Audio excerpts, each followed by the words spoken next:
예, 안녕하십니까. 내가 이혼 전문 변호사다의 저자 솔로몬입니다. 오늘은 저희 솔로몬이 운영하는 블로그 솔로몬 이혼 이야기에 배우자의 폭행, 가정폭력이 있지만 이혼할 수 없는 사정이 있는 경우에 어떻게 대처해야 되는지에 대해서 글을 써드렸습니다. 해당 글을 간략하게 설명을 드려보면 배우자의 폭행이 있으면 대부분은 이혼을 결심하죠. 하지만 수십 년간 이혼 상담을 해오고 이혼 소송을 수행하다 보면 경제적 여건이나 자녀 교육, 부양 문제 등 여러 가지 문제로 이혼을 결심할 수 없는 경우가 분명히 있습니다. 그럼에도 배우자의 폭행이나 가정폭력으로 경찰서에 가면 뭐라고 합니까? 고소하라고만 하죠. 또 이혼 전문 변호사를 찾아가면 뭐라고 합니까? 이혼만을 종용하기 일쑤죠. 하지만 저희 솔로몬에서는 가정폭력을 이유로 이혼 상담 오신 내담자를 설득해서 이혼 대신 다른 해결책을 제시해 드리는 경우도 종종 있습니다. 배우자의 폭행으로 이혼하고자 한다면 상대방 배우자를 최대한 괴롭히고 위자료 재산분할 양육비를 최대한 많이 받아내고 양육권 친권 가져오면 그만이잖아요. 그러면 공격만 하면 되는 겁니다. 굉장히 쉬운 거예요. 그거에 대한 대처 방법은 수학의 공식처럼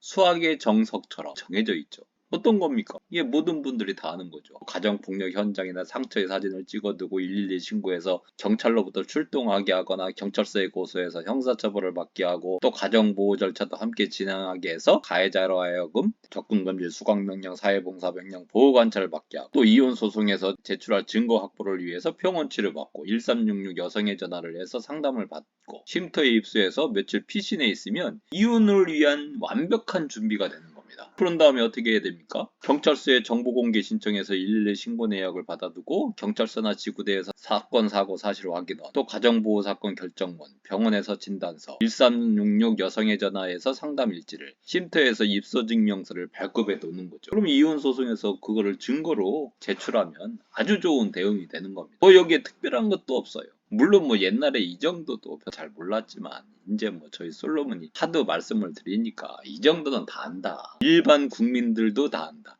네이버에다 치면 다 나온다. 뭐 루틴처럼 이미 정해져 있는 겁니다. 하지만 배우자의 폭행이나 가정폭력이 있었음에도 이혼을 결정할 수 없는 형편이다. 그런 경우에 이런 절차를 무턱대고 거치면 원하지 않는데 상대방을 자극하게 되기 때문에 이혼으로 치달을 수 있는 겁니다. 그렇지만 추후 만에 하나 이혼을 할 수가 있잖아요. 이혼을 대비할 필요가 있어요. 상대방 자극 없이. 어떻게 합니까? 예, 이 정도는 해둘 수 있다. 폭행 현장이나 상처 사진을 몰래 촬영해 두는 거죠. 또 병원 치료를 받고 112 신고를 해서 신변비호를 받는다든지 1366 여성의 전화를 해서 상담을 받아준다든지 쉼터에 피신해 있는다든지 뭐 이렇게 하면 다 기록이 남지 않습니까? 이런 것들은 당장 이혼을 결심할 수는 없더라도 일단 준비는 해둘 필요가 있다라는 거죠. 이때 또 하나 말씀드릴 것은 바로 진단서를 발급받을 필요는 없다는 거예요. 나중에 필요할 때 진단서 발급받으면 됩니다. 또 112 신고 내역은 1년 지나면 없어져요. 그러니까 112 신고 내역 정도는 하나 발급받아두는 게 좋죠. 그래서 잘 감춰놓는 게 좋습니다. 112 신고 내역은 지구대에서 발급받을 수 없어요. 반드시 경찰서로 가셔서 정보 공개 신청을 하셔야 됩니다. 그게 조금 불편한 점이긴 합니다. 그리고 가정폭력이 있다. 그러면 형사고소는 못하더라도 가정보호 절차 정도는 거쳐도 됩니다. 가정보호 절차는 가정법원의 판사의 결정으로 접근금지, 수강명령, 사회봉사명령, 보호관찰과 같은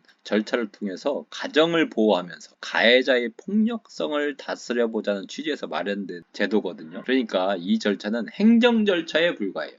법원의 행정 절차. 그러니까 형사 절차가 아니라는 거죠. 전과에 안 남는다. 가해자를 덜 자극할 수 있다. 하지만 가해자의 폭력성을 어느 정도는 제어할 수 있다. 수강명령 사회봉사하다 보면 귀찮거든요. 내가 폭력을 행사하니까 이렇게 귀찮은 절차가 있구나라는 걸 알기 때문에 제어하게 되는 겁니다. 하지만 이 경우도 무조건 해도 되는 건 아니고 해도 되는지 잘 살펴서 하셔야 됩니다. 가정을 깨지 않으려면.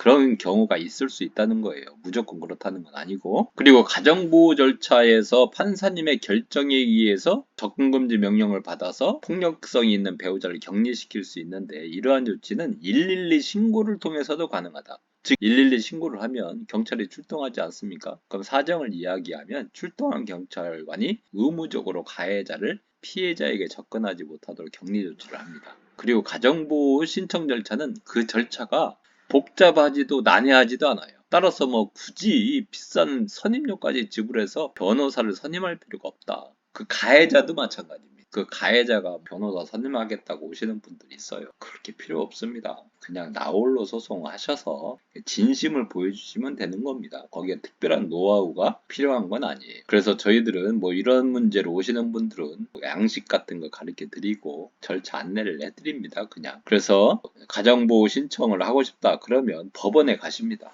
법원에 가셔서 거기에 보면 신청서가 있어요. 가정보호 신청서. 그러면 그거를 작성을 해서 이제 제출하면 되는데 내가 언제 어떤 증거를 제출해야 되는지 잘 모르잖아요.